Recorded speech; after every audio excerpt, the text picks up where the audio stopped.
estão disponíveis para leitura os comentários do Novo Testamento e do Antigo Testamento de João Nelson Darby. Estão nos formatos de livro, e-book, também aplicativo para o celular Android. Visite o nosso site www.palavrasdoevangelho.com.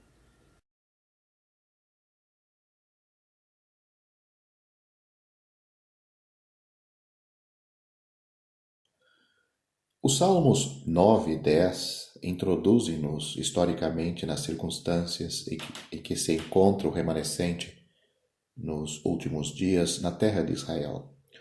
Os grandes princípios foram postos, ou seja, o remanescente, o Messias, a aflição no seio de Israel como consequência da sua rejeição, um caminho que ele aprendeu pessoalmente a conhecer, a glória no Filho do Homem. E nós encontramos agora, nestes dois salmos, uma espécie de prefácio que, iniciando-nos nessas circunstâncias, nos dá a conhecer a cena dos exercícios de alma dos fiéis, o estado de coisa que dá origem a esses exercícios e a libertação operada pelo juízo de Deus. Podemos notar aqui, como confirmação do que avançamos precedentemente, que o homem justo, ou seja, o Messias, segundo os desígnios de Deus, mas rejeitado com as aflições do remanescente que daí decorre e nas quais o Messias entra, e em resultado, glorificado como Filho do Homem e estabelecido sobre todas as coisas das mãos de Deus, tendo sido colocado perante nós nos 8 primeiros salmos, encontramo-nos agora, em primeiro lugar, nos últimos dias, enquanto o remanescente justo estará sobre a opressão dos malfeitores e das nações. Os Salmos 9 e 10 fazem-nos entrar de uma maneira mais detalhada nas circunstâncias desses últimos dias. O Messias, em espírito no remanescente oprimido, reconhece a justiça do Deus que está assentado no trono, julgando justamente. Notemos igualmente de passagem a grande diferença que há entre a celebração da justiça de Deus, assentado no trono, julgando justamente e vingando o homem justo do opressor, e esta outra cena, onde vemos Cristo na cruz, que não foi vingado sobre a terra, e se declara ele próprio abandonado de Deus, os seus inimigos cumprindo, aparentemente, todo o seu mau intento contra ele, mas sendo a justiça estabelecida por caminhos celestiais. A justiça de Deus o faz assentar-se à direita nos lugares celestiais. É dito: da justiça, porque vou para meu Pai, e não me vereis mais. João capítulo 16, versículo 10. Essas palavras foram ditas pelo próprio Senhor antes da cruz. Pelo que concerne a justiça, ele, o Messias, Cristo, Jesus, foi totalmente retirado deste mundo, de modo que os discípulos, estando na carne, e era o caso dos judeus, não o veriam mais. Ele tinha glorificado a Deus e era glorificado em Deus, como Deus tinha sido glorificado nele.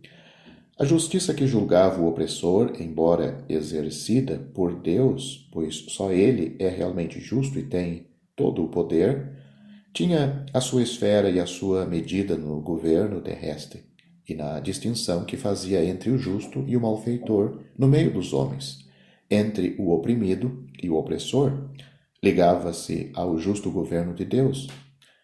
O conhecimento desta diferença é como uma chave para a compreensão de toda a estrutura dos Salmos. Um outro ponto que não se deve passar em silêncio é este. Nas nossas traduções, há diversas palavras hebraicas que são traduzidas por povo, assim como a palavra am, ou Ham, que é H-A-M, e a outra palavra que é Rami, H-A-M-M-I,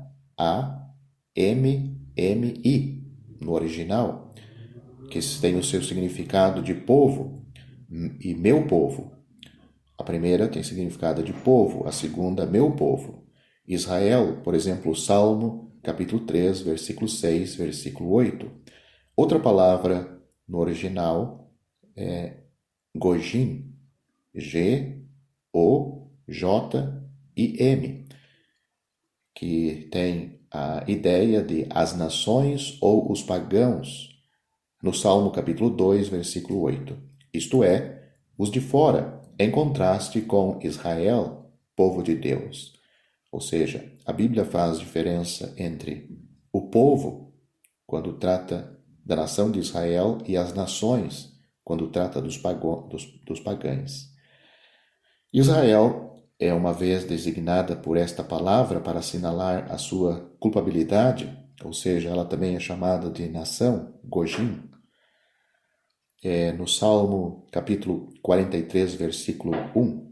Também temos uma outra palavra no original que se chama Umim, U-M-M-I-M, que tem a ideia de o ajuntamento dos povos, no Salmo capítulo 7, versículo 7. Em geral, sobre a terra, as diversas raças humanas. Esta é a ideia de Umim. Tem uma outra palavra que no original se chama Amin ou Ramim, que começa com H, H-A-M-M-I-M.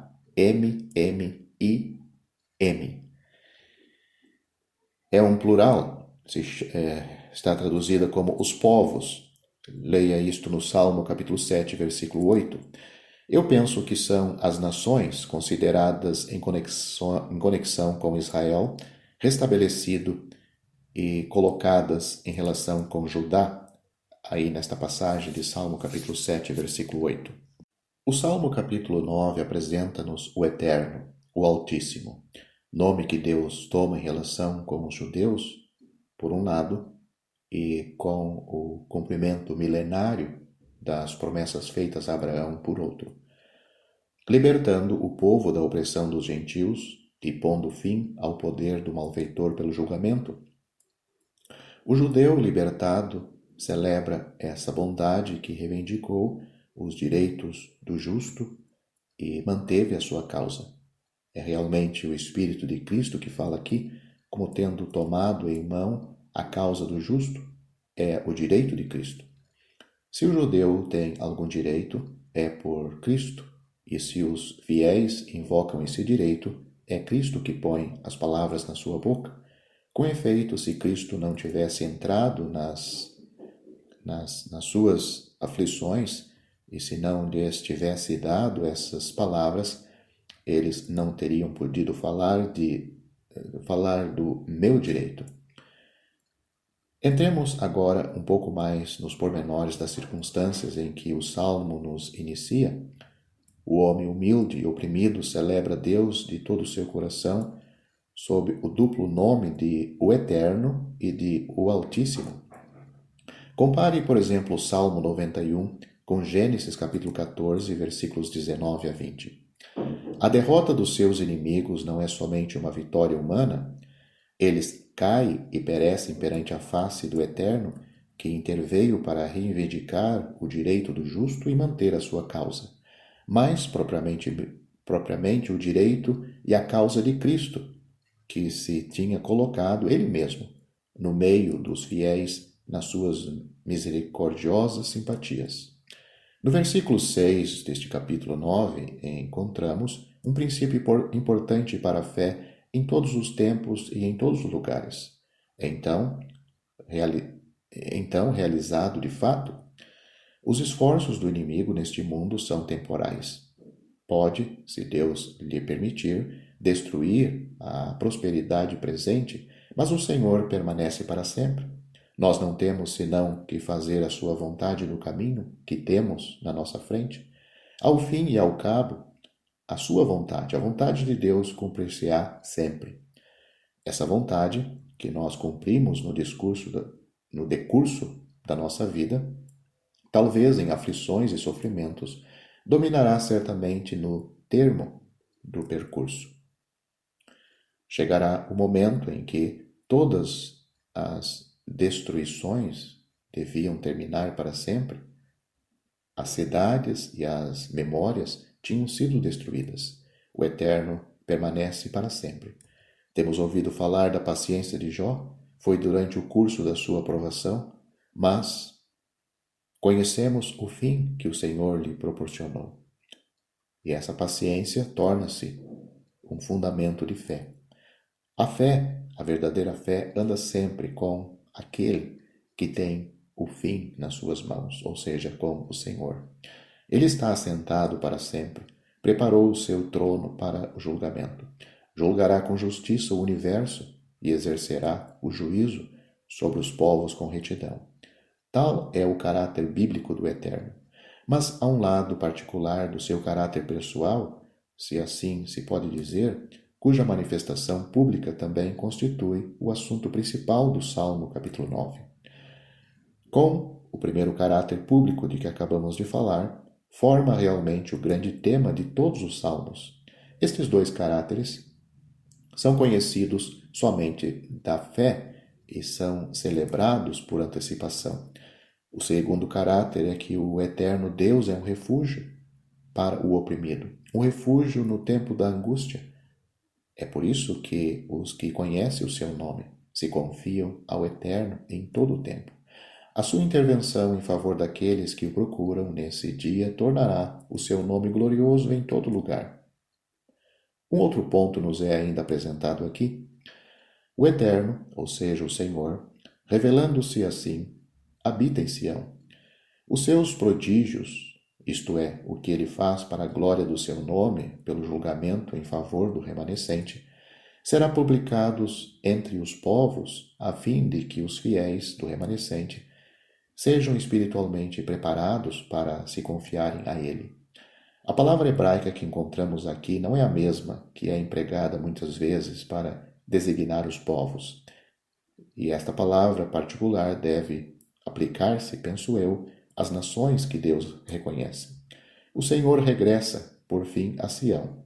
Nos versículos 13 e 14 deste capítulo 9, os fiéis do remanescente suplicam ao Senhor, fazendo apelo à sua misericórdia, a fim de que os seus corações o celebrem em Sião, assim como os seus juízos. O versículo 15 celebra o juízo, cujo lado moral nos é dado no versículo 16. O Senhor é conhecido pelo juízo que fez. É evidente a maneira como este Salmo capítulo 9 serve assim de prefácio ao livro dos Salmos e nos faz conhecer tanto o seu alcance como a sua aplicação nos últimos dias. E uma vez bem apreendido, serve grandemente para a compreensão da estrutura geral do livro. Nos últimos versos, os malfeitores, aqui a palavra está no plural, e isto tem a sua importância porque há também o malfeitor, como Paulo o chama, seja eles quem forem, judeus ou gentios, mas mais particularmente o judeu e depois todas as nações que se esquecem de Deus, isto é, que não quiseram lembrar-se de Deus, são apresentados como tendo de ser rejeitados e julgados, guardados na morte para o julgamento. É nisto que vemos Deus lembrando-se dos oprimidos, porque a destruição dos malfeitores é a sua libertação, e é por isso que o remanescente exclama: levanta-te, Senhor. Este traço dá-nos a explicação de certas expressões dos Salmos e o que faz alusão mais acima à imploração do juízo. Comparar os caráteres daqueles que são julgados nos capítulos 1 e 2 da Epístola aos Romanos, notar somente que a ira, nesses capítulos, é a ira revelada do céu e não a ira governamental sobre a terra, ira que vem de Sião. Notar ainda que, como seria de esperar, se encontra na Epístola aos Romanos um desenvolvimento moral maior e não um julgamento exterior das nações. Em Apocalipse capítulo 4, temos nos 4 animais os caráteres dos querubins, assim como o dos serafins, para anunciarem, penso eu, que os juízos que vão ser executados são ao mesmo tempo conforme a santa natureza de Deus e aos seus caminhos governamentais. É verdade que o caso de Isaías capítulo 6, onde não encontramos senão os serafins, se aplica a um julgamento governamental, enquanto a graça poupa um remanescente, mas a incompatibilidade entre o Senhor Deus e a impureza é colocada perante o profeta. O Salmo 10, no seu conjunto, descreve o estado das coisas nos últimos dias até o momento em que o Senhor se levanta para o julgamento, e mais particularmente o caráter do ímpio, porque se reconhece o ímpio pelo seu caráter, e é especialmente no judeu que esse caráter se encontra. Comparar Isaías capítulo 40 ao capítulo 48, que se ocupa particularmente da idolatria e de Babilônia, e do capítulo 49 de Isaías também ao capítulo 58, que trata da rejeição do Messias, esses dois pecados capitais que colocam os judeus sob o julgamento, o pecado contra o Senhor Deus e o pecado contra o seu ungido. O ímpio, no seu orgulho, atua segundo o que é visível, enquanto que o justo atua confiando-se ao caráter do eterno Deus, pela fé que tem nele. O ímpio glorifica-se do desejo da sua alma e abençoa o avaro, quer o Senhor abomina. Prossegue os seus planos sem consciência, procurando destruir o aflito pelos seus artifícios, estimando que Deus o esqueceu. De que socorro Cristo não poderia ser aqui para o remanescente? Os mansos elevam a sua voz à opressão. Por que razão o eterno Deus permanece longe e se esconde no tempo da angústia? Com efeito, os mansos estão longe de estarem lá onde Cristo tem estado. Todavia, a sombra, se assim se pode dizer, dos sofrimentos que Cristo atravessou passa sobre eles. Mas eles podem esperar em Deus. Assim, no versículo 12, eles imploram a Deus que levante a sua mão e não se esqueça dos oprimidos. Por que despreza o ímpio a Deus? É a pergunta.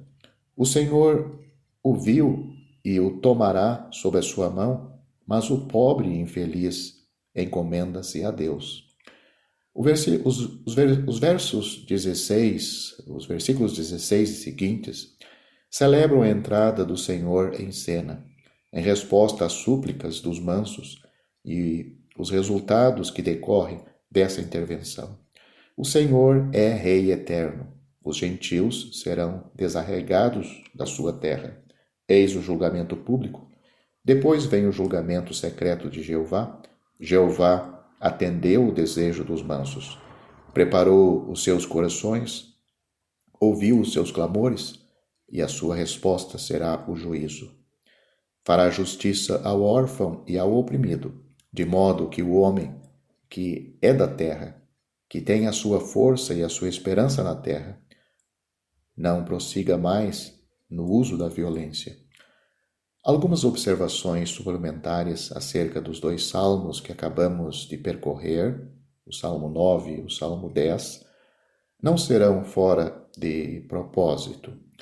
Ao lado do remanescente pobre e manso, que se confia a Deus, há dois outros, e mesmo, num certo sentido, três outras classes de indivíduos. Há as nações, que está traduzido no hebraico Gojim, G-O-J-I-M, estrangeiros e Israel, que o oprimem, inimigos de Deus. Depois, os malfeitores, que estarão, então, mais especialmente no meio dos judeus, como vimos.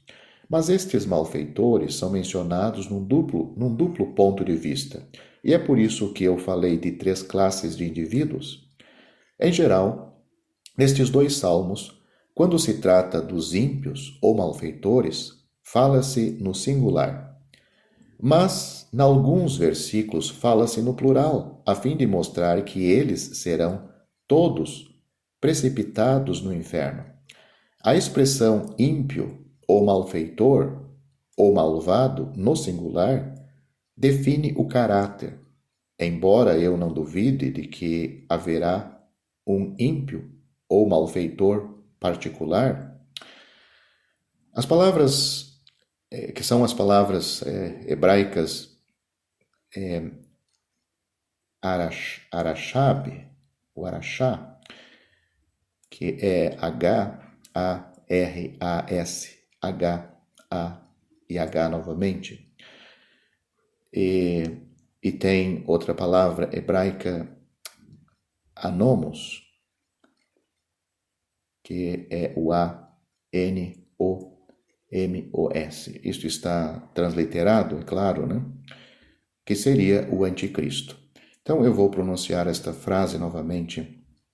A expressão ímpio, ou malfeitor, ou malvado no singular define o caráter. Embora eu não duvide que haverá um ímpio ou malfeitor particular, se referindo isto ao anticristo, isto está se referindo nos últimos dias, após o arrebatamento da igreja, porque o salmo está ligado com a nação de Israel nos últimos dias. Ele é mencionado aqui certamente pelo seu caráter e não por uma profecia distinta, tocando a sua pessoa. A palavra anômia é manifestada, mas não o anomos, a palavra que nós mencionamos que era hebraica, mas na realidade são palavras da Septuaginta, que seria a Bíblia traduzida do hebraico para o grego. Então, a palavra anômia, que está no grego, tradução do hebraico, é mencionada, ou é manifestada, mas não a palavra grega anomos. E ela não é restrita a um só. É bem clara a analogia de tudo o que concerne a Cristo nas suas circunstâncias de rejeição sobre a terra. É assim com todas as formas da maldade. A própria triunidade é imitada.